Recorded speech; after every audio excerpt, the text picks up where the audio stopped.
like to express gratitude. First, thank you to all of you on the dais for being here and serving Richmond in the best way you know how.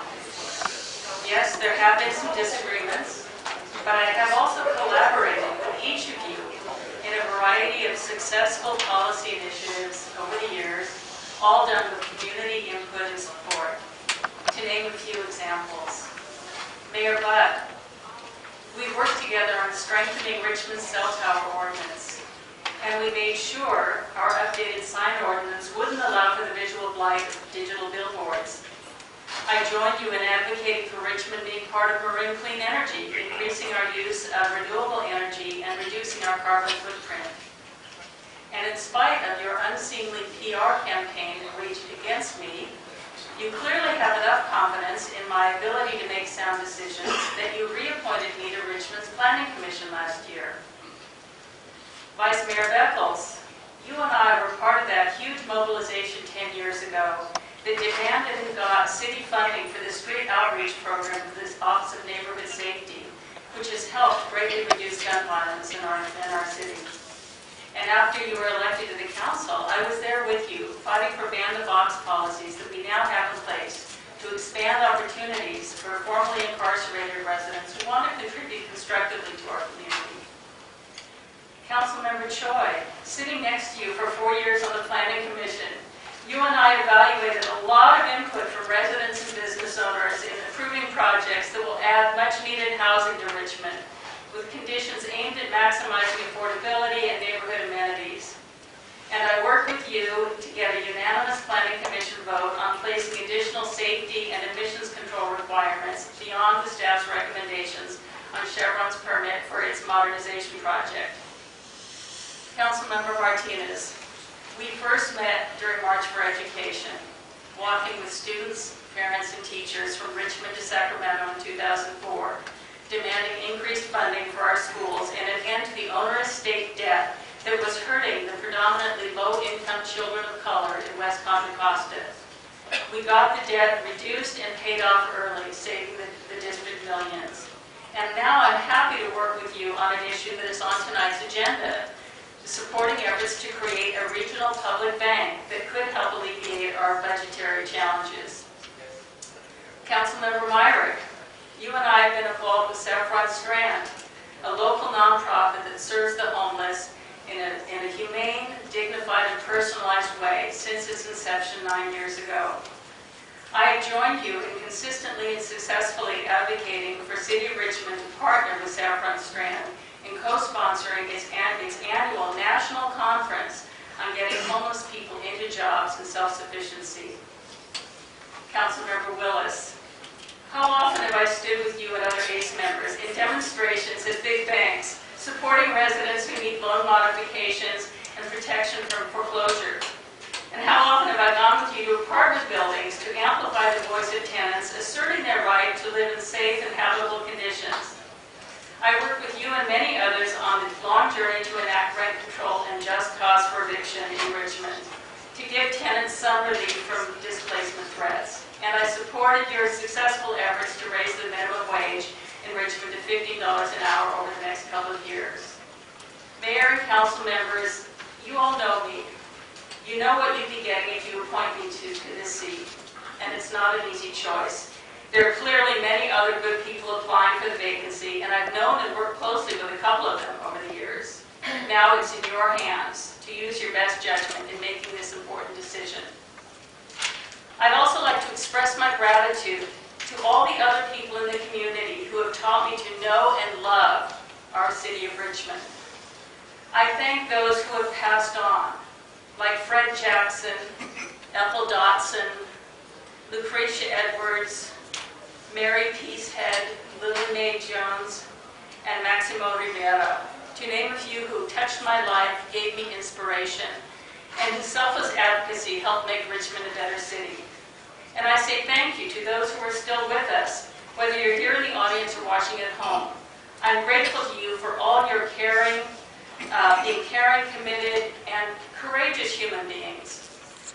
I have worked with you on lots of committees and collaboratives and coalitions, including the Bicycle Pedestrian Advisory Committee, the Richmond Regular Friendship Committee, Cooperation Richmond, Friends of the Richmond Greenway, the Richmond Environmental Justice Coalition, the Fair and Affordable Richmond Coalition, the Sisters in Solidarity Planning Committee, the Richmond Native American Powwow Committee, the Richmond Homeless Task Force, and the Richmond Progressive Alliance. I have walked, biked, stood, sat, and lain down with you in the streets and other public spaces that we share, listening to your late-night stories at the Tent City Peace Movement Vigil several years ago, reaching out to neighbors with you on the Friday ceasefire night walks, demonstrating with you for Black Lives Matter, for immigrant rights, and against jail expansion, hearing your concerns about our city on your front porches as I go to door campaigning each election cycle, spending the night in Civic Center Plaza during the vigil organized by homeless members of Saffron Strand, and feeling what it's like to sleep on the hard pavement and be doused by automatic sprinklers at 4 a.m. Thank you for letting me be with you and for teaching me about your life journeys. To the many supporters who encouraged me to apply for this vacant seat on the City Council, I thank you for caring enough to speak up and voice your opinions. I may or may not be appointed, but it's not about me or any one of us anyway. It's about how we can all work together to address the pressing needs of our fellow human beings who struggle and suffer. Whether I'm appointed or not, I'll keep doing what I do with you in these council chambers, in meeting rooms, and yes, on the streets. Thank you.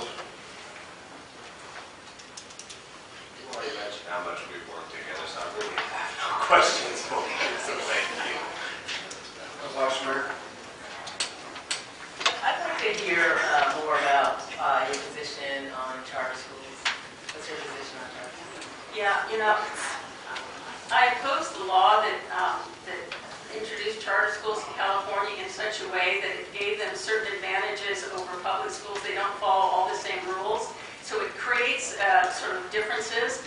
I think we have to strengthen our public schools, strengthen the teachers' unions to support teachers to really be professional and stay long-term on their jobs and provide the students what they need. We need to provide the teachers the support they need. I know many families here have chosen charter schools, and I understand their reasons because they want to have what's best for their kids, but too often the charter schools attract those parents who are already involved in their students' lives. And children who are unfortunate to not have parents involved are often disproportionately represented in the other schools.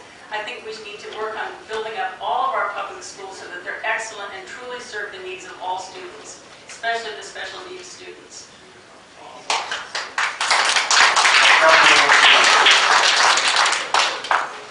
Yes, I also don't have any questions because I've worked with you so long, I know where you stand.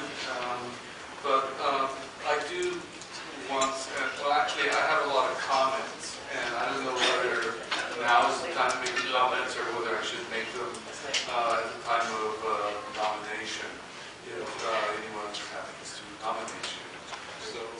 So I think I'll hold off on my comments. Councilman Martin. I'm good. Okay, thank you very much. I want to briefly say I love these kind of council meetings when we have the chambers full of these incredible community members, and I only wish we could have fit them all in one room. It was really great. So thank you to everyone in the audience who was here, and thanks to all of the really interesting people. I got to know some new people I didn't know before. It was great to see people I do know. Diego I've known for many years. He does great work in the community. I've met Sohaila and David Schoenfeld briefly while I was in the mayor's office. Ada I don't know so well yet. She hasn't been here long, but she and I both love worker cooperatives, so that's something I know she and I will continue to promote. And I just want to say a word too about Carol Johnson. She is truly a warrior in our struggle for social justice and being there for the community. She's been in the trenches fighting for people who are really struggling in our community. So I want to give special thanks to Carol Johnson for being here as well. Thank you.